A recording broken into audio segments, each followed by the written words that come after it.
Can you believe it? I hope I didn't put you to sleep, but we're almost there. We have one last main data type, set, and then we're done. I know this isn't the most exciting topic. Trust me, this is the hardest part. When you're starting out and you're just learning these things without understanding, why do I need this? How am I going to build the next game? How am I going to build the next Netflix? How am I going to build the next coolest Apple app?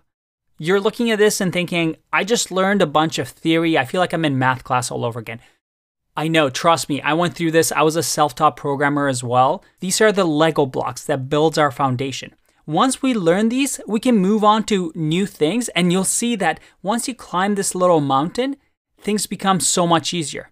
And you'll realize the power when we start building these projects toward the end of the class, where you're going to say, oh, all these blocks that we learned, all this frankly boring part is all going to make sense. So hang in there. It's supposed to be hard. It's supposed to be tough, but you'll see very soon why this is so powerful and why what we've just learned is going to allow us to build some really awesome things and create some really awesome programs. So let's finish off with the last one.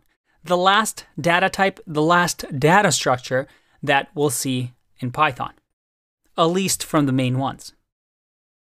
And it's called set. And sets are simply unordered collections of unique objects. Let's have a look. Let's create a my set.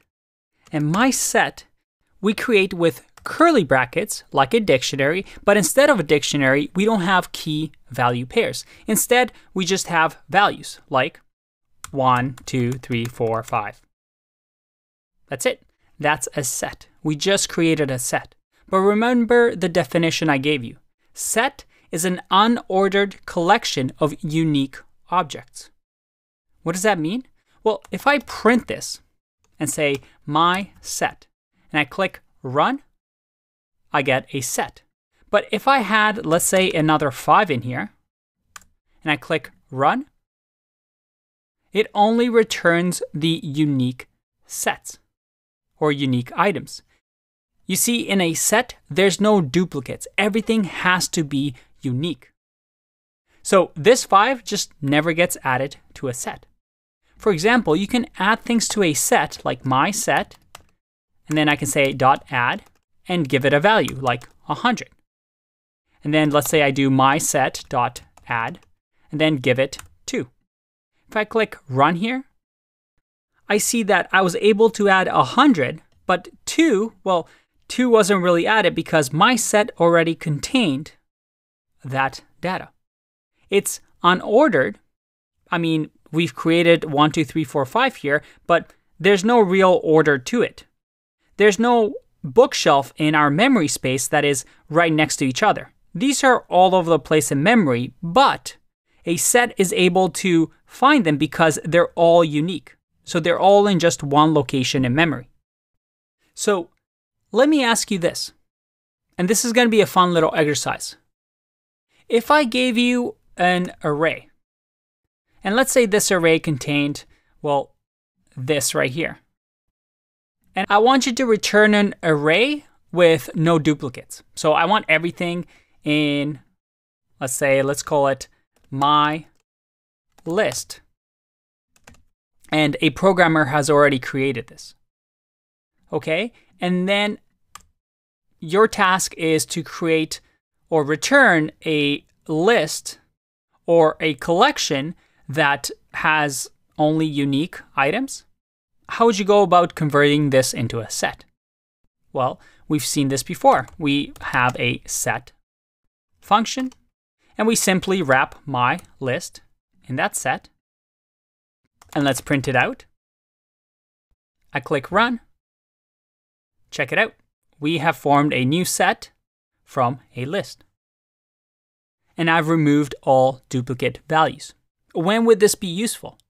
Imagine if we had usernames, right? Or email addresses. We're collecting email addresses on our startup page, but we don't want to have duplicate emails. We might want to convert this, a list of emails, to a set and remove any duplicates so we're not sending emails over and over. So that's really cool. What about this? Let's change this into a set. So let's call it my set. Going to change this into a set. There you go. And then what if I wanted to access my set at index of 0? Set object does not support indexing.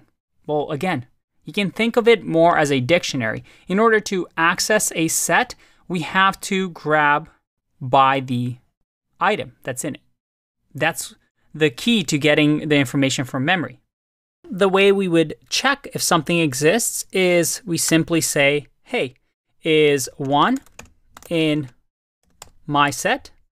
And we run this, and we get true.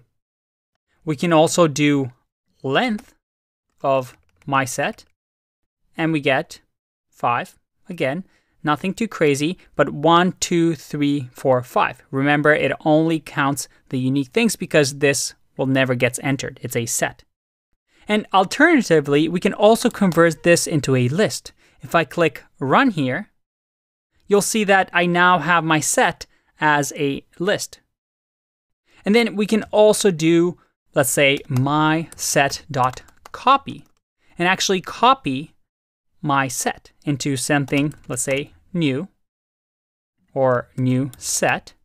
And then this will be completely different or a new copy than this original one. So let's test this out.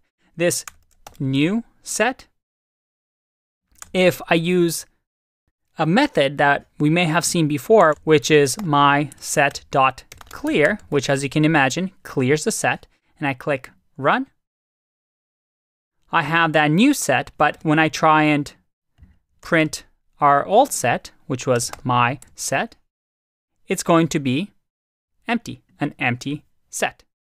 But the true power of sets comes in the next couple of methods that I'm going to show you. And sets have quite a few methods, but don't worry, most of them are quite similar. So let's explore that in the next video.